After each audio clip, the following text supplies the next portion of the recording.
श्री स्वामी समर्थ. मी Pranjali. 15 October रोजी सुरू होत आहे शारदीय नवरात्री.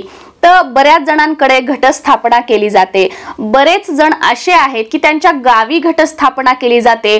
नोकरीनिमित्त, व्यवसायानिमित्त बाहेर गावी दुसऱ्या ठिकाणी तुम्ही राहत आहात, तर त्या ठिकाणी बरेच जण आपली जी कुलदेवी आहे कुलदेवीचा फोटो ठेवतात आणि त्याच्या समोर 9 दिवस अखंड दिवा लावून अशी सेवा करतात, किंवा मंगल कलश त्याच्या समोर अखंड दिवा लावतात आणि ही सेवा करतात, किंवा बरेच जण काही करतही नसतील. जर आपल्याकडे घटस्थापना केली जाते आणि तुम्ही म्हणजे फोटो ठेवून समोर अखंड दिवा जरी लावत असाल तर तिथे सुद्धा आपल्याला हा उपाय करायचा आहे. आता जे लोक घटस्थापना करत नाहीत, अखंड दिवा लावत नाहीत, तर त्यांनी देवघरामध्ये आपल्या प्रत्येकाच्या देवघरामध्ये आपल्या कुलदेवीचा फोटो किंवा मूर्ती तर असेलच, तर त्याच्या समोर हा उपाय केला तरीही चालेल. हा अनुभव सिद्ध असा उपाय आहे. याचे अनुभव तुम्हाला स्वतःला येतील, मला सांगायची सुद्धा गरज पडणार नाही. मी प्रत्येक वर्षी नवरात्रीमध्ये हा उपाय करते. म्हणजे इव्हन आपण जे म्हणतो ना की एकदम तुम्ही बॅक गेलेला आहात, झिरोवर गेलेला आहात, खूप प्रयत्न करूनही तुम्हाला यश मिळत नाहीये, तर हा असा उपाय आहे जो आपल्याला शून्यातून यशाचा मार्ग दाखवेल. पण शेवटी एक गोष्ट महत्त्वाची की आपल्या कुलदेवी प्रती विश्वास हवा, आपल्या कुलदेवीवर श्रद्धा हवी आणि ते स्पिरिट हवं की त्या अंतःकरणापासून तुम्ही आपल्या कुलदेवीला साकडं घालत आहात आणि तुम्ही हा उपाय करत आहात. हे असणं अतिशय महत्त्वाचं आहे. आणि ज्या वेळेला तुम्ही दिवस मोजताय, मी हे केलं काहीच झालं नाही, मी ते केलं काहीच झालं नाही, तर तुम्ही हा उपाय सुद्धा करू नका. तुमच्या मनामध्ये ज्या वेळेला हे विचार आले की एवढे दिवस झालं, मी तो उपाय 40 दिवस उपाय केले, मला तर काहीच झालं नाही, तर तुम्हाला कोणताच उपाय काम करणार नाही. का करणार नाही? कारण तुमचा विश्वास नाही. ज्या वेळेला आपला एखाद्या गोष्टीवर विश्वास असतो त्यावेळेला आपण दिवस मोजत नाही. त्यावेळेला होईल का अशी शंका आपल्या मनात नसते. आपलं काय असतं, आता समजा माझा पूर्ण विश्वास आहे, मी फक्त माझे उपाय करणार, जे मला आहे ते मी करणार ना. मी दिवस मोजणार, मग अजून तर झालं नाही, होईल का नाही का विचार करू. माझा तर पूर्ण विश्वास आहे, मला पूर्ण गॅरंटी आहे की नाही माझं काम होणारच. मग ज्या क्षणाला माझ्या मनात विचार येईल की होईल का नाही, अजून तर झालं नाही, हे खरं असतं का नाही, तर माझा विश्वास नाही हे तितकंच खरं आहे. त्याच्यामुळे हे तुमचं तुम्ही समजून जा की माझं काम का झालं नाही.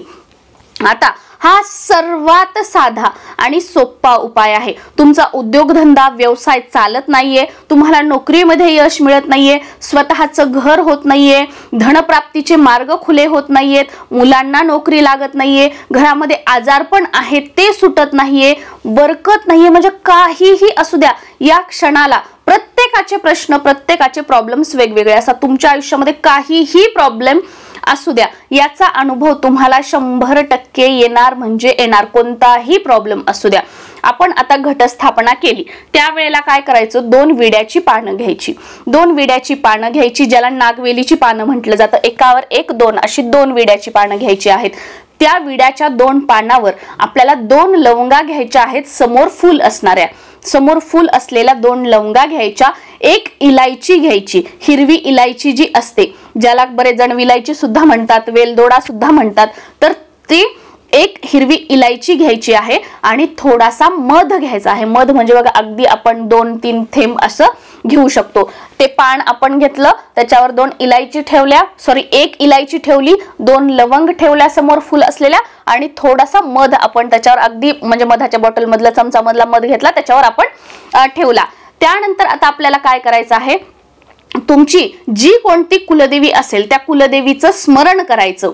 तुम्ही कशासाठी हा उपाय करतात तो उपाय बोलून दाखवायचा. मी या गोष्टीसाठी हा उपाय करत आहे आणि तो मी हे नवरात्रीचे 9 दिवस म्हणजे 9वी पर्यंत आपल्याला हा उपाय करायचा आहे. आता बऱ्याच जणांकडे घट 9मीच्या दिवशी हलवले जातात, बऱ्याच जणांकडे दशमीच्या दिवशी हलवले जातात. आमच्याकडे दसरा असतो, तर तुमच्याकडे ज्या दिवशीपर्यंत आहे त्या दिवशीपर्यंत तुम्ही हा उपाय करायचा आहे.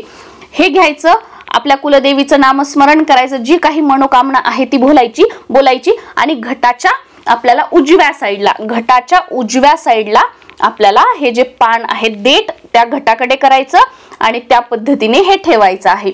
सेम आपल्याला या घटस्थापनेपासून नवरात्रीच्या पहिल्या माळेपासून तुमच्याकडे ज्या दिवशी घट हलवले जातात त्या दिवशीपर्यंत किंवा त्याच्या आदल्या दिवशीपर्यंत तुम्ही हा उपाय करू शकता। रोज नवीन 2 विड्याची पानं घ्यायची, त्याच्यावर रोज नवीन 2 लवंगा, 1 इलायची आणि मध आपली परत कुलदेवीचं स्मरण करायचं। म्हणजे काय की कमीत कमी 11 वेळा कुलदेवीचं नाव घ्यायचं, आपली मनोकामना बोलायची की कशासाठी मी हा उपाय करत आहे आणि ते कुलदेवीच्या तिथे ठेवायचं। आता आज अर्पण केलेलं हे पानाचं विडा, लवंग, इलायची काय करायचं ते उद्या काढून घ्यायचं। निर्माल्य जे आपण साईडला कशामध्ये तरी साठवतोय तर त्याच्यामध्ये ठेवायचं, परत उद्या नवीन ठेवायचं, उद्याचं 13व्या दिवशी काढायचं, परत नवीन ठेवायचं। या पद्धतीने रोज 2 आपल्याला विड्याची पानं देठासहित ठेवायची आहेत।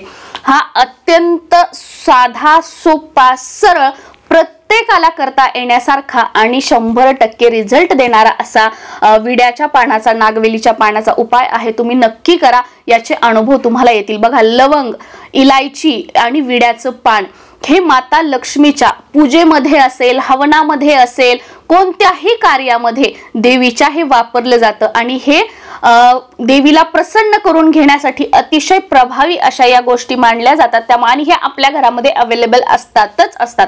त्यामुळे हा उपाय करा। कोण करू शकतं? तुम्ही घरातील महिला आहात, तुम्हाला पिरियड्स आले, घरातील दुसऱ्या मंडळींना करायला लावा। इवन तुम्ही दादा आहात, करणारा कुणी नाही, तुम्ही हा उपाय केला तरी चालेल।